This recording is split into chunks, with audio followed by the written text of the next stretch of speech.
Petite visite Tropic Marché, on y va? Alors on a le rayon jus, avec les sirops, tout ce qui suit. On a des ignames blanc, igname France, igname jaune, avocat, patates douces, des cives, persil, bananes, christophine, riz, haricots, la pâtisserie, le poisson, le lambi, attention, et les boudins, les acras. On va prendre un peu des épices, boudin, sauce chien, graines à roussir, colombo, pâte à colombo, sauce colombo et tous nos fameux piments aussi, des vrais piments. Pitié. Chez Tropic Marché, on vous attend, on vous accueille, on est ouvert. Tout est là chez Tropic Marché. C'est bien des autres, venez qu'à Tropic Marché. On vous attend. Guadeloupe, actualité. Octobre 2022 et notez que la qualité de l'air est particulièrement mauvaise en ce moment. Les concentrations en particules fines étaient déjà très élevées aujourd'hui et le seront encore plus demain. La prudence est quand même de mise pour les personnes justement qui font des allergies ou qui ont des problèmes ORL. On enchaîne avec le point Covid de cette semaine. 318 nouveaux cas ont été enregistrés, soit 22 de moins. Le taux d'incidence est également en baisse et passe à 84,4 pour 100 000 habitants. Le taux de positivité passe de 11 à 10,3 cette semaine. Les hospitalisations et les réanimations sont stables avec respectivement comme valeur 6 et 2. On enregistre quand même un décès sur la période et concernant la vaccination, elle stagne depuis plusieurs mois en Guadeloupe. Et lors de son audition à la Commission européenne, le géant Pfizer a reconnu qu'il n'a pas testé l'efficacité de ses vaccins expérimentaux sur la transmissibilité du virus. Un scandale qui suscite la colère de plusieurs députés européens qui entendent porter plainte contre la société pharmaceutique qui a engrangé plus de 2 milliards d'euros en Europe grâce à ces injections.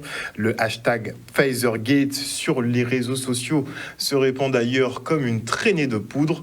Regardez. Was the Pfizer COVID vaccine tested on stopping the transmission of the virus before it entered the market? If not, please say it clearly. If yes, are you willing to share the data with this committee? And I really want a straight answer, yes or no, and I'm looking forward to it. Thank you very much. Regarding the question around, did we know about stopping immunisation before it entered the market? No. We had to really move at the speed of science to really understand what is taking place in the market.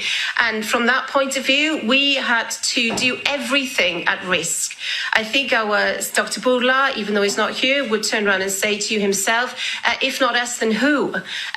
Dr. Bourla actually felt the importance of what was going on in the world. And therefore, as a result of that, we actually spent $2 billion at risk of self-funded money from Pfizer to be able to manufacture, first of all, research, develop and manufacture at risk to be able to make sure that we were in a position to be able to help with the pandemic. And I think that's why I feel very good when a recent paper from the Imperial College stated that in the first year of the rollout of vaccines, we saved 4 million people. Une commission européenne lors de laquelle on a appris beaucoup de choses, comme le fait que Pfizer a débuté ses essais cliniques le 14 janvier 2020, alors que la Chine a libéré les datas à propos effectivement du séquençage du virus le 11 janvier. Donc au terme de 3 jours, ils étaient déjà en mode essai clinique. Et ce qui concerne Moderna, par exemple, visiblement, ils avaient déjà commencé les essais depuis 2017. On a aussi appris que sur 100 femmes ayant reçu le vaccin avant le 3e trimestre de grossesse, 83% d'entre elles ont perdu leur bébé. Un vaccin expérimental donc aux multiples effets secondaires, les myocardites, les péricardites ou encore les troubles menstruels, et qui n'empêche pas visiblement la transmission ni la contamination, mais qui a permis tout de même au gouvernement d'écarter des milliers de soignants refusant de se faire injecter. En Guadeloupe, ils sont encore plusieurs centaines à être effectivement sans ressources, sans aucun revenu. Et cela dure depuis 1 an, mais il ne devrait pas tarder à voir le bout du tunnel. Le directeur du cabinet du ministre de l'Outre-mer, Jean-François Carenco, est actuellement sur l'archipel pour faire avancer la réintégration des soignants. Donc les négociations sont en cours, notamment avec le syndicat UGTG. Regardez. Je suis pas sûr que la manif d'aujourd'hui soit spontanée. Je crois qu'elle est liée à ce que j'ai demandé à mon directeur de cabinet qui est parti aujourd'hui même en Guadeloupe et qui, à leur demande, va rencontrer Gaby Clavier, Elie Domota et la secrétaire générale. C'est la motivation de la manifestation. Non mais je les connais. Et d'ailleurs, on se parle et il n'y a pas de sujet. Maintenant, vous dites qu'on fait... D'abord, je les ai vus il n'y a pas très longtemps. On s'est parlé. Mon directeur de cabinet est parti à 10h ou 12h ce matin en Guadeloupe pour traiter 2 sujets. L'eau en Guadeloupe, après une rencontre qui a eu lieu assez longue ici, d'une demi-journée complète avec le président du SMEAG, un ordre du jour précis qu'il va essayer de faire en Guadeloupe avec le président Nosba et le président Chalus. Et il a aussi comme consigne, et le rendez-vous est pris, de rencontrer les leaders de l'UGTG sur ce sujet-là. Je peux vous dire que les sujets, les solutions progressent. C'est d'ailleurs pour ça qu'il y a une manif. Donc attendons le résultat de ces rencontres. J'ai obtenu un certain nombre de blanc-seings de la part de la Première ministre pour faire évoluer le sujet. Je suis en contact avec le ministre de la Santé, je suis en contact avec l'ARS, avec le directeur de l'hôpital. Tout ça est en plus lié à la mise en service du nouvel hôpital. Donc, je rappelle aux représentants élus que ça concerne, pour le personnel hospitalier, pas exactement, disons 150 personnes qui restent, pour le personnel hospitalier. Donc, c'est pas non plus pas des centaines de personnes. J'ajoute aussi que l'ensemble des autres personnels hospitaliers, l'ensemble des médecins de l'hôpital sont contre la réintégration. Et donc il faut qu'on navigue entre la majorité du personnel hospitalier, la totalité quasiment des chefs de service qui sont contre, et qu'on arrive à trouver une solution qui respecte un peu la vie des gens et qui... Voilà. Et donc, oui, on avance. Je ne veux pas en dire plus, mais on avance. Retour maintenant sur l'hommage des agents de route de Guadeloupe à leur collègue Thierry Brasseleur, tué alors qu'il sécurisait le lieu d'un accident. L'homme laisse derrière lui tout de même ses 2 enfants. Et au-delà de la tristesse, ses collègues sont révoltés contre certains usagers inconscients du danger qu'ils représentent. Le reportage. En hommage à Thierry Brasseleur, les collègues de la GIA associés à toute route de Guadeloupe avons décidé ensemble d'aujourd'hui rendre hommage à Thierry en posant cette gerbe. On remercie tous les collègues, tout le monde ici présent et on dit aussi un grand courage à la famille, à toute la famille de Guadeloupe, à la famille de Thierry de manière personnelle. Vous savez, aujourd'hui particulièrement, l'état d'esprit, c'est, je dirais, il y a un peu au-delà de la tristesse, il y a aussi de la révolte. De la révolte, puisque comme je n'ai pas cessé de le dire, notre mission, c'est de mettre en sécurité, la route pour les usagers.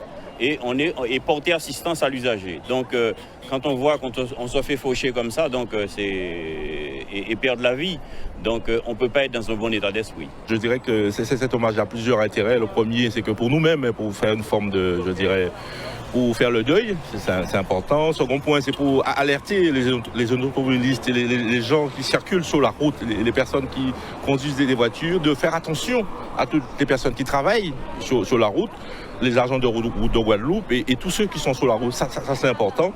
Donc c'est dans cette idée que nous rendons hommage aujourd'hui à Thierry et pour faire une forme de, je dirais, de catharsis, quoi, pour que nous puissions passer à autre chose, mais pour alerter la population, les automobilistes, de faire attention à toutes les personnes qui travaillent sur la route. À travers ce dépôt de gerbes, c'est qu'on nous remarque, que dorénavant qu'on puisse savoir, puisque tous les jours mes agents sont sur la chaussée. Ils sont sur la chaussée. Donc là, le message, c'est qu'ils soient vus, et quand ils sont vus, qu'on puisse lever le pied, puisqu'a priori, pour l'instant, c'est pas encore pris en compte. Alors, donc c'est surtout lever le pied quand vous voyez un agent en orange.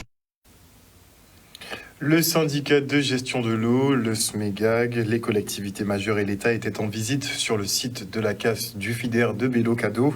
1,8 million d'euros sont engagés pour réparer cette canalisation essentielle pour l'approvisionnement en eau du Nord Grande Terre. Le reportage. Toujours important de venir constater que les travaux continuent, même si on sait que cette population fait preuve de patience, parce qu'il y a déjà quelques semaines que Fiona a sévi et que la population, et surtout sous la zone de Grande Terre, elle est en attente de ce précieux liquide. Nous voyons que les entreprises sont à l'œuvre, nous voyons que les collectivités, l'État, le SMGEAG, nous sommes tous présents pour faire avancer ces travaux et permettre à ce que la solution soit la plus rapide possible. Nous avons pu donner de l'eau à la population de Vieux-Fort après de grosses recherches de fuite. Nous sommes aujourd'hui à l'île des Pérou où le FIDER, et c'est ce qu'on veut dire à la population, a explosé. Ce FIDER qui alimente toute la Grande Terre. Tout de suite, la région s'est mise dessus pour pouvoir réparer ce FIDER. C'est 1 856 000 euros de travaux. Ensuite, l'enrochement. Provisoirement, nous allons passer 2 tuyaux de 400 pour pouvoir réalimenter la Grande Terre en attendant de finir les travaux pour pouvoir alimenter convenablement la population de la Guadeloupe. Ma grande satisfaction, c'est que ces travaux seront phasés en 3 temps.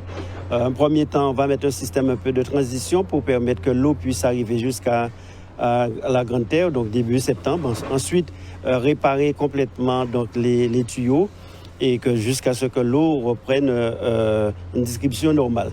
Donc c'est pour ces raisons que nous avons mis pratiquement tout le stock que nous avions pour l'irrigation et permettre que, en tout cas, les Guadeloupéens de la Grande Terre soient approvisionnés en eau. Il y a une réactivité des services.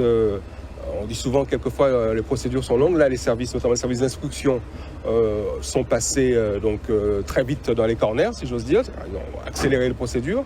Donc, monsieur le préfet, le conseil régional, le conseil départemental, tout le monde s'est mobilisé pour accélérer les procédures. Et puis dans la réalité des faits, aujourd'hui, on le voit ici, donc un chantier qui est vraiment gigantesque pour régler cette histoire de FIDER et apporter de l'eau donc en Grande Terre. Les services, mais aussi les entreprises sont en mouvement et donc apportent des solutions. Donc, c'est plutôt une satisfaction parce que ça fait déjà à peine 3 semaines et on voit que nous sommes dans la réparation. Donc c'est plutôt une satisfaction pour nous, c'est ce que je vais rapporter au ministre. Parce que ce qu'il avait lancé avec les élus, nous commençons à voir les fruits, même si ça va être encore long pour les populations, probablement trop long encore. Mais il y a une efficacité opérationnelle qui se met en place ensemble dans le cadre d'une gouvernance concertée de l'eau, c'est ce qui est important. Un reportage signé Olivier Félix. Petit focus maintenant sur l'usine de dessalement mobile d'eau potable installée à Fouillol. Un système qui utilise l'osmose inversée pour rendre l'eau potable et alimenter la Riviera du Levant. En parallèle, les distributions de bouteilles d'eau sont organisées régulièrement pour pallier aux besoins de la population. Le reportage. Nous sommes au Palais des Sports du Gosier. C'est le lieu central pour la remise des bouteilles d'eau pour la Riviera du Levant, Gosier, Sainte-Anne, Saint-François et Désirade. C'est aussi le lieu où on accueille 40 militaires quasiment depuis plus d'1 mois et demi qui travaillent afin de permettre la coordination, la gestion et la distribution des packs d'eau sur les secteurs de la Riviera qui sont en difficulté. Alors c'est la 3e semaine maintenant que nous sommes déployés ici. Nous sommes installés sur la commune du Gosier avec pour mission principale de desservir les communes de la Riviera du Levant, à la fois en pack d'eau que les communes via la préfecture nous mettent à disposition, mais également en eau qu'on produit au sein d'une usine, une autre usine que nous avons installée sur le site de Fouillol, qui dessalinise l'eau de mer, c'est-à-dire que c'est des grosses machines qui pompent l'eau de la mer et qui la rendent potable suivant un processus qu'on appelle d'osmose inverse et qui rend l'eau totalement propre à la consommation humaine. fait ça tellement de fois dans ma vie, je n'imagine même pas.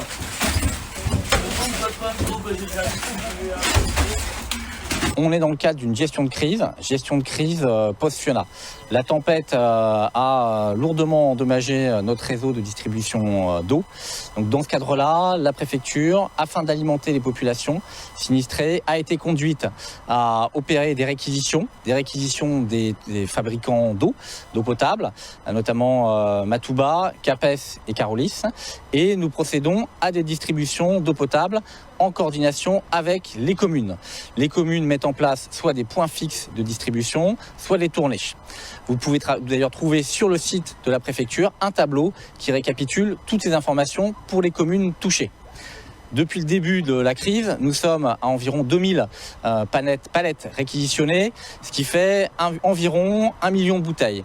Nous avons également distribué, par le biais de citernes réquisitionnées ou par le biais du FDIS, environ 500 000 litres d'eau potable ou d'eau sanitaire dans les citernes collectives, des écoles, des hôpitaux. Le projet des éoliennes de Dadou à Petit Canal n'est pas du goût des agriculteurs de la zone. Ces derniers dénoncent cette nouvelle implantation qui pourrait mettre à mal leur exploitation, puisqu'ils ont déjà une petite exploitation d'éoliennes pas loin, plus une exploitation de panneaux photovoltaïques. Donc là, ça commence à les inquiéter.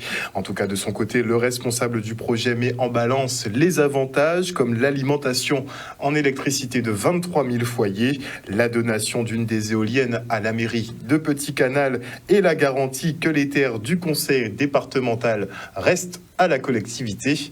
Le reste en images. Le projet d'Adou est un projet effectivement de 10 éoliennes qui est autorisé par toutes les parties, tant sur les aspects fonciers que sur les aspects environnementaux, biodiversité. Et surtout, et je finirai là-dessus, d'expliquer que c'est un projet vertueux pour la Guadeloupe pour plusieurs raisons. On parle d'alimenter 23 000 Guadeloupéens en énergie verte non importée. Ça, c'est la première chose. La deuxième chose, c'est un montage vertueux. On a une mairie de Petit Canal qui est actionnaire, qui aura une éolienne avec les retombées économiques sur la ville de Petit Canal en particulier, mais également sur les Guadeloupéens via le système de taxes. Troisième point fondamental, c'est que c'est une manière, si vous voulez, pour garantir que les terres du conseil départemental restent propriété du conseil départemental. Aujourd'hui, nous, collectivités, nous, majorité municipale, nous nous inscrivons donc en tant qu'intermédiaire pour permettre que la discussion continue entre les agriculteurs qui sont installés et qui n'ont pas la volonté et qui ne veulent pas être régularisés sur ce foncier du département et la société énergie, la société Total Énergie pour que on puisse trouver une solution au problème. Réunion là, ça, au soir là, comme on toujours dit, c'est qu'on a envie que nous trouvions une solution. Parce qu'on est la majorité de la population, les agriculteurs, pas d'accord avec l'implantation éolienne.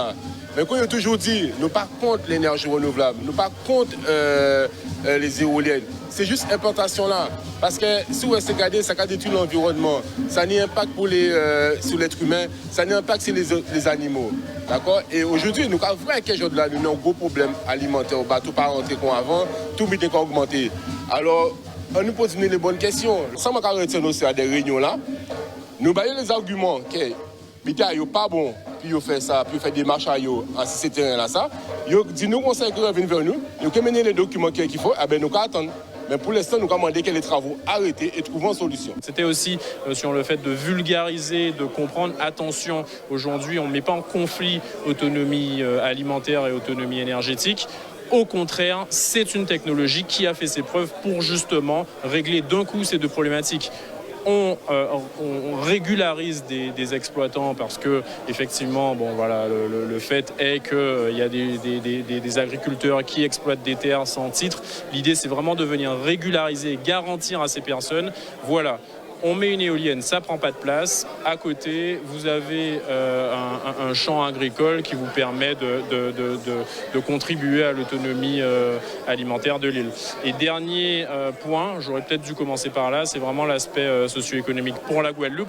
Je disais en introduction qu'aujourd'hui, on a une équipe locale de 35 personnes. Un projet comme Dadou, c'est une centaine d'emplois lors de la construction du projet, mais c'est aussi 5 emplois temps plein sur toute la durée de vie d'exploitation du projet. Groupe Total qui fait beaucoup de polémiques ces jours-ci. Parlons maintenant de la Pirac et la région Guadeloupe qui sensibilise les jeunes aux risques naturels et nous en avons une belle panoplie. L'objectif étant de développer leur culture du risque et de faire d'eux des ambassadeurs auprès de leur famille. Regardez. La Pirac, dont je suis le responsable ici, c'est donc une plateforme qui travaille sur 3 éléments forts, qui sont la prévention, la préparation et la réponse aux catastrophes naturelles, aussi bien sur les territoires français que les territoires étrangers, dans toute la Caraïbe. Et donc ici en Guadeloupe, on mène un projet appuyé en partie par la région Guadeloupe, qui permet de faire de la prévention et de la culture du risque au sein des élèves, comme vous voyez là. Et donc pour ça, on a développé de très nombreux outils, des jeux en particulier, des outils pour que les enfants comprennent à quel point le risque est inhérent ici dans les îles, et en particulier en Guadeloupe. Le risque sismique, le risque d'inondation, le risque de tsunami, tous les risques auxquels on est confronté ici, et surtout comment s'en prévenir.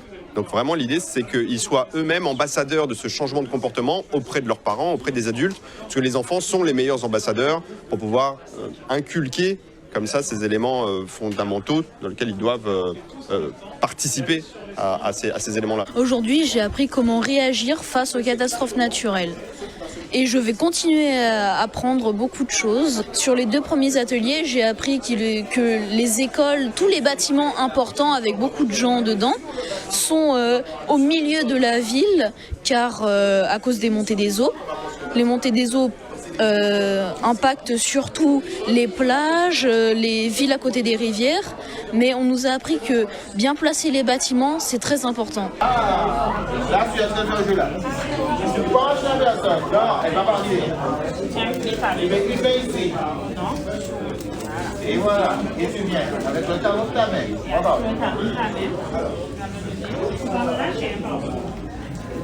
Voilà. La prévention, c'est essentiel, et nous, avec la région et avec d'autres partenaires, on a choisi de travailler avec les enfants, avec des jeux qui sont adaptés en fonction de leur âge. Vous verrez en faisant le tour de tous les outils, il y a des jeux de cette famille, il y a des jeux de plateau, il y a plein de jeux différents pour qu'eux-mêmes puissent jouer et comprendre à quel point c'est essentiel, comment se protéger, comment anticiper. C'est vraiment cette culture du risque qu'on cherche à intégrer pour qu'ils puissent vraiment être ambassadeurs de ce changement de comportement. C'est ça l'idée aujourd'hui. On enchaîne avec l'inauguration de la maison des adolescents de la ville des Abîmes, un espace dédié aux jeunes de 11 à 25 ans, quelle que soit leur motivation ou les soucis qu'ils rencontrent. Les parents peuvent également s'y rendre pour mieux comprendre leurs petits. Regardez. La maison des adolescents, c'est un lieu d'accueil généraliste en direction des jeunes de 11 à 25 ans. Ça veut dire que les jeunes peuvent venir ici s'ils ont besoin d'une information, s'ils ont besoin peut-être d'une orientation, et puis surtout s'ils ont besoin d'échanger, de discuter avec des personnes en toute confidentialité. Donc il y a des jeunes qui viennent nous voir pour des raisons totalement différentes, parce qu'ils ont certaines fois des difficultés de toutes sortes. Donc à la maison des adolescents, on traite sur tous les sujets en lien avec les jeunes de 11 à 25 ans. Et puis c'est aussi un lieu d'accueil, d'écoute, d'information et d'orientation pour les parents de ces jeunes. Donc un père, une mère, des parents, un tonton peut venir à la maison des adolescents parce qu'il a besoin d'informations, parce qu'il a peut-être une inquiétude pour un jeune de 11 à 25 ans. Il faut dire que les MDA, c'est généraliste. Ils arrivent ici et on essaie de voir où sont les problématiques vraiment, où ils se situent vraiment avec le jeune, avec sa contribution. Et une fois que tout est clair, tout a été dit, les orientations sont plus visibles pour l'enfant et pour l'équipe. Parce que il faut dire que je reçois souvent un binôme avec un psychologue. C'est pour qu'il y ait ce regard croisé et favoriser un petit peu plus d'ouverture sur les réponses à donner. en fonction de l'attente du jeune. C'est un dispositif qui a déjà 20 ans d'existence. Il y a plus de 120 maisons des adolescents en France et en Outre-mer. Et ce qu'il a d'intéressant, c'est son côté généraliste, c'est-à-dire qu'il n'y a pas de profil particulier de jeunes qui peuvent venir. Et surtout, l'idée, c'est que un jeune peut venir ici pour n'importe quoi. Et en fonction de ce qu'on a repéré, nous, on va l'orienter vers la structure, l'association spécifique qui va pouvoir répondre à ses attentes. Et quand on voit l'expérience de ces 20 ans, donc c'est vraiment un dispositif qui a déjà fait ses preuves et qui est très important en complément des autres et pas à la place d'eux. Et à l'occasion de la Semaine nationale des métiers du bâtiment et des travaux publics, le Pôle emploi organise une journée d'immersion professionnelle au sein de l'entreprise SABB. Le reste en images. Nous sommes sur la 2e édition nationale de la semaine donc des métiers du bâtiment et des travaux publics. Et donc aujourd'hui, l'actualité sur la commune de Petit-Bourg. Nous sommes au sein de l'entreprise SABB pour une journée de visite, d'immersion professionnelle à destination du public jeune. L'idée, c'est vraiment de leur permettre de découvrir des secteurs d'activité, découvrir les métiers derrière, casser ces représentations et les encourager à s'orienter, à se positionner, à se former sur ces métiers du bâtiment et des travaux publics qui recrutent pour le développement local. Notre spécialité est vraiment de monter des parcours de formation internes dans les entreprises. Donc il faut comprendre l'environnement, les exigences, les outils de travail également qui vont être employés pour pouvoir mieux en parler également aux demandeurs d'emploi, aux stagiaires potentiels. Nous avons un certain nombre de secteurs en tension. Je prends le cas de bâtiments dans l'amiante, je prends le cas des travaux publics dans la canalisation parce que c'est un sujet d'actualité, la problématique de l'eau, de l'assainissement. Et puis même chez nous, au niveau des travaux publics spécificités enrobés, nous avons une population très vieillissante. Donc il serait temps pour nous de mettre les choses en place pour qu'on puisse motiver les jeunes à intégrer le secteur du bâtiment et des travaux publics, surtout dans les secteurs en tension. Et la raison pour laquelle ce partenariat a été mis en place, c'est pour qu'on puisse, pas comme avant, dire qu'on va former des jeunes dans tous les secteurs, maçons, électriciens, plombiers, mais faire un partenariat pour que les entreprises puissent indiquer les besoins et adapter la formation des jeunes aux besoins de l'entreprise pour qu'on puisse réduire autant que faire se peut le chômage sur notre territoire Guadeloupe. Ce sont des candidats qui ont été présélectionnés, identifiés par leurs conseillers, qui ont été préparés également à cette visite et qui, pour beaucoup, sont déjà prêts en termes de savoir-être professionnel parce que, bien évidemment, ils vont être formés sur les métiers, mais il y a déjà donc des savoirs professionnels attendus en termes de savoir-être, comme l'esprit d'équipe, comme le respect des mesures de sécurité, des consignes qui sont importantes et puis cette envie de continuer à apprendre et à développer ses compétences. C'est le but du jeu, hein. S'il y a des profils qui nous intéressent à travers un plan de formation, s'ils ont déjà les compétences, tant mieux, mais avec notre conseil en formation, nous avons commencé à mettre en place un plan de formation pour le personnel existant. Mais évidemment, c'est le but du jeu. Comme je vous ai indiqué, de façon globale, même sur le plan national, nous avons une population vieillissante dans le secteur du BTP. Pourquoi? Parce que, comme je l'ai indiqué tout à l'heure, les jeunes appréhendaient ce métier, c'est pelle, pioche, puis quoi. Non, le BTP, c'est pas que ça. Il y a des métiers de base, il y a des métiers de service administratif, il y a des métiers d'ingénieur. Donc, il y a toutes sortes de métiers et nous sommes vraiment intéressés. Là, nous sommes en train de recruter un ingénieur en travaux publics pour nos futurs travaux. Donc, effectivement, pour répondre à votre question, oui, s'il y a des compétences, nous sommes preneurs.